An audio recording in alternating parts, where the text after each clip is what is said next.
Picture this. You're sitting in your car at the end of a long workday. Same parking lot you've used for years. You just got another solid performance review, maybe even a Waze. You did the responsible things. Showed up early, stayed late, didn't blow money on dumb stuff, at least not compared to everyone else. And yet, instead of feeling stable, you feel pinned, like you're jogging on one of those airport treadmills that looks impressive but doesn't actually take you anywhere. I remember the exact moment this hit me. I was doing the math in my head, trying to convince myself I was fine. And I realized something uncomfortable. I was more experienced, more disciplined, and more successful than I'd ever been. Yet my margin for error felt smaller than it did years ago. And if that sentence made your stomach tighten, good. Because this isn't you being lazy or bad with money or ungrateful. This is design. You were told, explicitly or implicitly, that if you worked hard for 10 years, stability would show up. Not luxury, not yachts, just breathing room, predictability, the sense that one bad month wouldn't knock over the whole stack. But here's the betrayal. You thought hard work created stability. What's actually happening is that stability keeps quietly moving away from effort. Every time you get closer, the definition changes. That's the invisible rule no one explained. I call this mechanism the moving stability baseline. And once you see it, you can't unsee it. The moving stability baseline is the gap between what enough used to mean and what it means now. While your effort compounds slowly, but the baseline resets aggressively. Stability isn't stolen in one dramatic moment. It's eroded by 1,000 reasonable upgrades that feel normal, even responsible, even mandatory. Nothing breaks, nothing explodes. It just drifts. Let me show you how it starts small. Daily level. It's the subscriptions you didn't have 10 years ago. The higher speed internet that went from nice to have to non-negotiable. The phone plan that quietly crept up because work expects instant response. The delivery fees that replaced time because time is now the scarcest thing you own. None of these feel like indulgences. They feel like table stakes. Like opting out would make you dysfunctional, unprofessional, or weird. That's the trap. Because when the baseline shifts, frugality starts to feel like deprivation instead of discipline. Then it scales up. Medium decisions. Housing is the obvious one. Not bigger house equals greed, but acceptable living situation expanding. Commute expectations change. Safety expectations change. Remote work flexibility changes what counts as reasonable rent. You didn't suddenly want more. The definition of normal moved. Same with cars. Same with insurance. Same with investing in yourself. Certifications, courses, conferences, tools, software. All framed as future-proofing. All slightly raising the monthly floor. Each one defensible. Together, they harden your cost structure. And now, the latter reaches life-level consequences. This is where people get confused and start blaming themselves. Because from the outside, you're doing fine. From the inside, you feel fragile. You hesitate to change jobs, not because you love yours, but because the downside risk feels terrifying. You delay big decisions. Kids, moves, breaks. You say we're not there yet, even though you've been almost there for years. That tension, the gap between visible success and internal instability, that's the moving stability baseline at work. And your brain plays along. Two psychological forces make this brutally effective. First, hedonic adaptation. Humans normalize improvements fast. What once felt like progress quickly becomes the new zero. You don't feel richer, you just feel exposed without it. Second, identity consistency. Once you see yourself as a responsible, competent adult, you'll unconsciously accept higher costs to maintain that identity. You don't want luxury, you want to remain the kind of person who has their life together. That's powerful leverage. Because systems don't need to convince you to splurge. They just need to make stability feel conditional. And the systems are very good at this. Employers benefit when your baseline is high enough that you can't easily walk away. Platforms benefit when convenience replaces slack. Financial products benefit when predictability requires commitment, monthly, recurring, locked in. No villain twirling a mustache, just incentives stacking neatly. Let me ground this with a simple illustration. No fancy numbers. Assume your income grows slowly over 10 years. Promotions, raises, whatever. At the same time, assume your required monthly expenses quietly expand, not recklessly, just reasonably. A little more here, a little upgrade there. If your income growth and your baseline growth move at similar speeds, something strange happens. Effort increases, stress doesn't decrease. You worked harder, you earned more, but your buffer didn't grow. So when people say, "I did everything right, why don't I feel stable?" This is why. Not because you failed, because the finish line moved. Here's where most people make the wrong turn mentally. They assume the answer is either A, grind harder, or B, shame themselves for wanting too much. Both miss the mechanism. Grinding harder feeds the system. Self-blame keeps you compliant. What you actually need is a different definition of stability, one the system doesn't automatically inflate. Before I give you the defense, I want to say this clearly. If you feel behind despite a decade of effort, that doesn't mean the decade was wasted. It means you were playing a game whose rules weren't disclosed.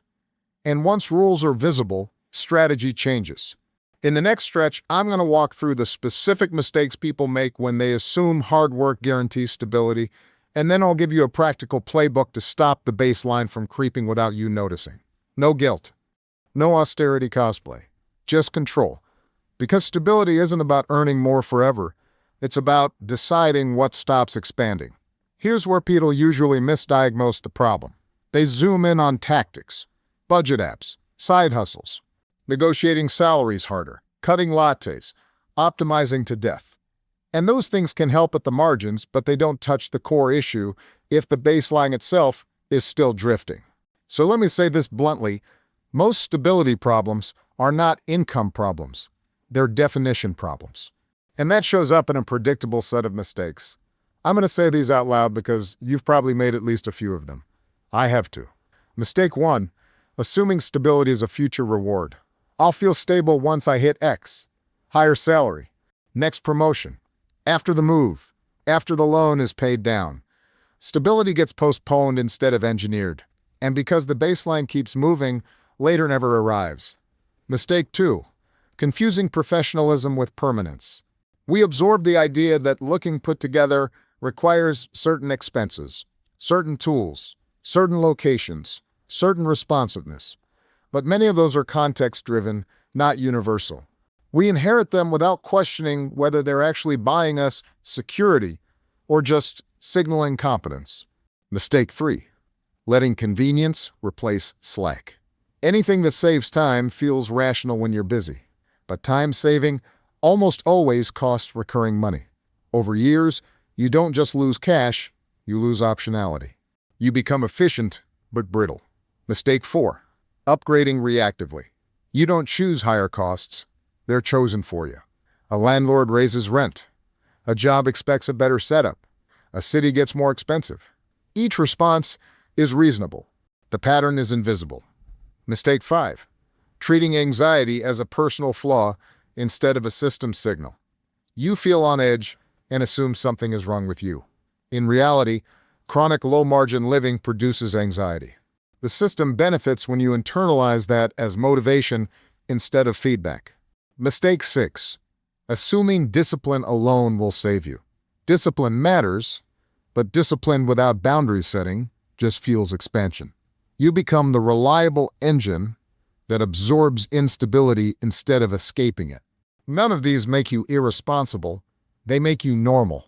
Now, let's talk about escalation again, but this time through real-life examples that map directly onto that 10-year arc. Daily example. Email never stops. Slack never sleeps. Your phone becomes a work tool whether your job admits it or not. So you upgrade your plan. Faster data. Better device, cloud storage. It's subtle, but the message is clear. Availability equals personalism. You didn't buy status, you bought compliance. Median example. You invest in yourself, courses, certifications, a better workspace, a city with more opportunity.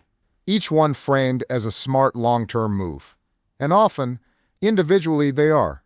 But here's the catch. Investments that increase earning potential, but also permanently raise your baseline, can cancel each other out. You're more qualified, but also more expensive to be. Big example. You hesitate to take a risk that would have felt manageable years ago. Starting something, taking time off, switching fields. Not because you're less capable, but because your monthly floor is higher.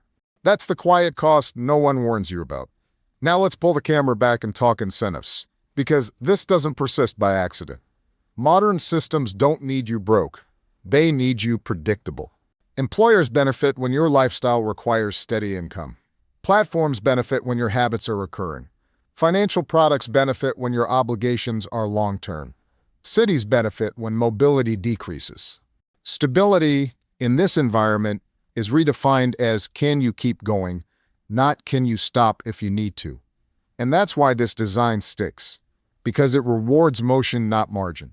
Here's the reframe that changes everything. Stability is not the absence of risk. Stability is the presence of slack. Slack is what lets you absorb shocks without panic. Slack is what lets you say no. Slack is what makes choices feel like choices instead of traps. And slack doesn't come from earning more alone.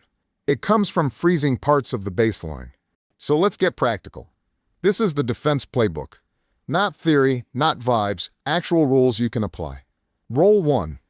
Define a done number for core categories. Pick 3-5 categories that dominate your monthly floor. Housing, transportation, fixed utilities, subscriptions, debt. For each, decide what good enough looks like for the next several years, not the next upgrade cycle. Write it down. This isn't about minimizing. It's about capping. Rule 2, separate identity spend from stability spend. Ask a brutal question. If this didn't signal competence, would I still pay for it? Some things are worth it, some aren't. But mixing identity maintenance with survival costs is how the baseline sneaks up. Rule 3, create friction for new recurring costs. One-time expenses hurt once, recurring expenses colonize the future. Any new monthly commitment deserves a cooling-off period. Not because it's bad, but because it's permanent. Friction protects slack. Rule 4, practice baseline subtraction once a year. Not optimization, subtraction. What can you remove without breaking your life? One subscription, one expectation, one convenience. This trains your nervous system to remember that downshifting is survivable. Rule 5, measure stability in time, not money. Instead of asking, how much do I make? Ask, how many months could I operate if income paused? Time-based metrics reveal truth faster than net worth spreadsheets. Rule 6, protect optionality like it's income. Optionality is the ability to change direction without collapse. That might mean lower fixed costs, broader skills, or fewer obligations. Treat it as an asset, because it is. Notice what's missing here. I didn't tell you to hustle harder. I didn't tell you to deprive yourself. I didn't tell you to chase some minimalist fantasy. This is about control. Once you stop letting the baseline move automatically, effort starts to compound again. Raises create breathing room. Skills create leverage. Time off becomes possible. And here's the quiet shift that happens when you do this. Your anxiety drops, not because nothing can go wrong, but because you know what would happen if it did. You stop needing constant reassurance. You stop feeling behind despite doing well. You feel grounded. That's real stability. Not shiny, not impressive, but solid. So if you've spent 10 years working hard and wondering why it didn't land the way you were promised, now you know. The promise wasn't fake. The definition was. Be the person who doesn't just earn more, but decides what stops expanding. Be the person who builds slack on purpose. And if this explains something you couldn't quite articulate before, Do me a favor, like the video, subscribe, and share it with someone who's quietly doing everything right and still feels stuck. Because once you see the baseline, you can finally step off the treadmill. And here's the part most people never get to, because no one tells them this next truth clearly. Once you freeze the baseline, something weird happens to your perception of effort. You stop asking, "Why am I still stressed?" And you start asking, "Where is my leverage actually coming from?" That's a very different question, because effort without leverage feels like running uphill in sand. You're moving, you're exhausted, but nothing sticks. Leverage, on the other hand, turns the same effort into something that accumulates. And the moving stability baseline is a leverage killer. So let's talk about what stability actually looks like once the baseline stops creeping, because this is where people often underestimate how powerful the shift is. First, decisions slow down. When your monthly floor is predictable and intentionally capped, urgency drops.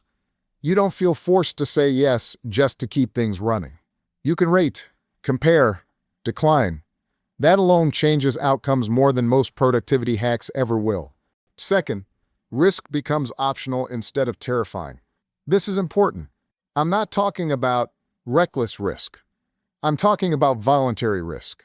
The kind you choose because the upside is interesting, not because the downside would destroy you.